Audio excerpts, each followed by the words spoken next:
I'm Rachel, and today I'm going to be telling you about my pivot from illustration, decorative illustration art, to painting. Now, how did I get here? If you've been following my channel, you know that I love all things illustration. I actually was thinking and considering greatly doing one of the surface pattern design classes that are out there that a lot of you are familiar with. I've been eyeing that for 4 years. This is the 4th year, and I thought this is the year for me to take that because that way I can progress and really get good with Adobe Illustrator and be able to sell my patterns and designs on fabric and on wrapping paper and on other sorts of things. But in the back of my mind, I had this longing to learn how to paint, but I also really want to be a professional artist. And in the illustration arts, I was finding that I was really struggling with the marketing side of things, not able to get my work out there to be seen.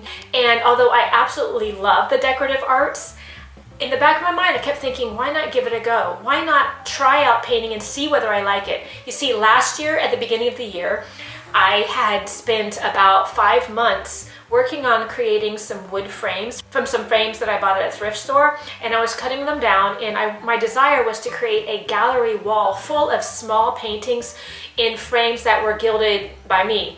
So I spent a lot of time last year doing this, and I never even got to the gilding stage. I was making ornaments for them based on old recipes that I searched online and in old books from the Renaissance medieval time periods. So it was Renaissance and Baroque time periods. And I created my own recipe for compo based on a couple that I saw online, created these little ornaments and glued them on with rabbit skin glue. I learned how to make that. And I got the frames covered with homemade gesso, ready to gild. And then at that point, I paused for my son to graduate. We went on overseas trip to chaperone for his trip. And I ended up going back into illustration art because that's what I have been doing for 6 years. So I decided to pivot at the last minute. There was another class that I really wanted to take, and that is with an art agent based in England. And I really think highly of her, and she offers a class that helps you find out what art agents are looking for and helps you build your portfolio and find your personal style. So it was between those two classes, the surface pattern class and the class with the learn your personal art style and work with an art agent kind of class. And so pivoting to this painting course was like a monumental shift for me. It meant that I was basically kind of closing the door on that chapter of my life. And do you know what made me do it? Was because as much as I love the decorative arts, I love creating art that is cheerful, happy, and optimistic, but I really wanted to create art with meaning and purpose. Art that you look at that makes you feel something, that viewers can connect to emotionally, that tells a story. I know illustration art does have a story involved in also, but I feel like painting is a better medium for doing that. So I decided to take the plunge based on talking with those around me, those close to me who know me well. My mother has been painting. She took up painting a year and a half ago, and she really encouraged me to do it, and I did it. So I will tell you about my first week in the Milan Mastery Program. I can't tell you how excited I was to be able to join this program. I could barely sleep. So when you first sign up for the Mastery Program, they give you an orientation program that tells you about what to expect and how to build your easel. I did already own a painting easel that I had never used. I bought last year thinking I would go into painting, to paint those little frames, but I actually had never used it. I even bought a few oil paints, but I was scared to death to use them because I didn't know how to clean my brushes. I didn't know if it was dangerous. I didn't know the first thing about it. And I did try oil painting once when I was a kid, and I tried those water mixable oils, is that what they're called? One other time. I can show you that, just a second. It was terrible. Okay, so I told you that I've tried oil painting twice. So the first time was as a kid, and my remembrance of that was a friend of my mother's had a set of oil paints, and she let me try them out, and I felt like I was pushing butter around and nothing stuck and everything looked like the same color shade of mud. So it wasn't successful. And then I got to try out some water mixable oils, and this is what I painted. I didn't get very far, and I put way too much of the linseed oil on top, and basically turned it yellow, and it took me, it felt like forever to dry because I didn't know what to expect. And I couldn't get any darker colors on the background. I kept trying, and I finally just wiped it off with a rag, and that's what's left, and I never picked it up again. So I knew that I wanted to take a course that would teach me step by step. And when I saw the advertisements for the Milan Art with Ellie Milan and her daughter Dimitra talking about art and explaining and actually painting, I fell in love with their style of art, as well as the promise that they would explain to us the steps and the techniques that the old masters use. You see, I love history, I love museums, I love looking closely at those paintings that have all those layers of glazes, and I used to look at that, I mean, from a young age, I've always loved looking at books that have pictures of the old masters. I particularly love the medieval, Renaissance, Baroque, Rococo time periods particularly. I do like some later ones with little Impressionism and other styles, but I absolutely am fascinated with how did they do that? How did they create paintings that are so luminous and so amazing? In fact, I love the old crude style of the medieval, where the portraits look very flat and very like either side view or staring right at you and have a very dark brown feel to it. I have no idea what type of paintings I'm gonna make, because the art that I've been making in illustration art has been like very optimistic and very happy and cheerful and almost like juvenile for kids, because I have 6 kids of my own and I like kids and I like happy art. But anyway, I was so excited about that she would teach us the techniques of the old masters, and number 2, that they're going to teach us how to create art in our own personal style that speaks a message, that gives the message of what we've learned in life. And I know that I have a message to share. I know the message is that of hope and optimism, that you can overcome and you can have courage to overcome, even no matter what your circumstances are, where you are right now in life.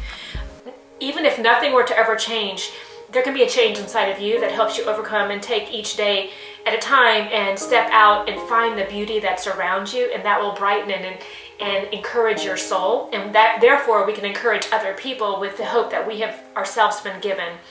And for me, I get a lot of hope from God, because we went through a very difficult time in our life many years ago when one of our kids got really sick, and so I turned to art during that time period, and that's the message that I want to share, is that even if everything is dark around you, you can create some art. You can create art that brings that hope and optimism into your life and that connects with other people.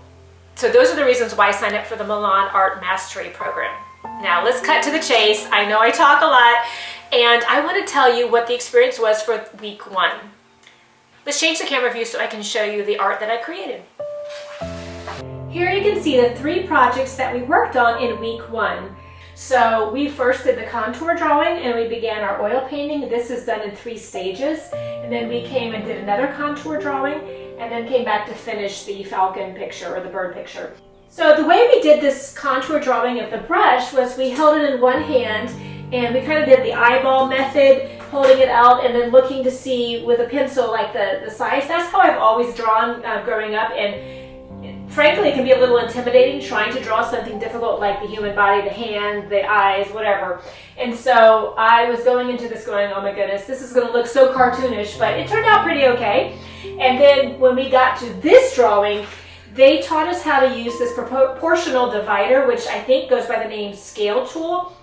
I'm like, where has this been all my life? This tool is fantastic. It allows you to measure something and see like how big an object is. So you would hold it and look at your boot over there on the table, say, oh, the boot's this big, and then come on the other side of the tool, and you can measure how big that should be on your drawing. And then you can draw a box around the dimensions of your object. And I find that it really helps you draw more accurately. When I was doing this, I had to keep erasing because my shoelaces were in the wrong place and everything was like in the wrong place.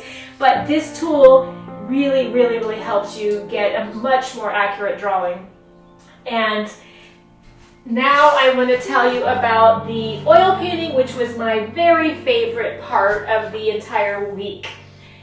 This oil painting, we started by putting down a glaze of a very dark color. We covered the entire canvas with this. Then we used a subtraction tool. We used this tool to subtract out the outline of our drawing.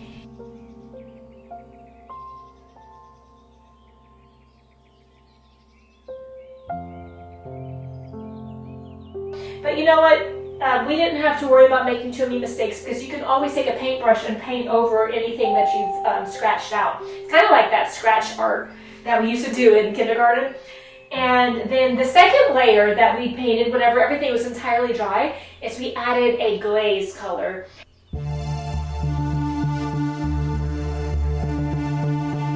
And glazing is so much fun. I love the depth that it gives. And so basically whatever was scratched out gets a color added on top of it, which adds a lot of dimension and depth to the painting. And then the third layer that we added was adding opaques and whites. And that just really enhances the whole painting and makes them dimensional, makes it come out at you.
So the very final touch that I added was adding this bit of abstract art. I've never really drawn any abstract art in my life.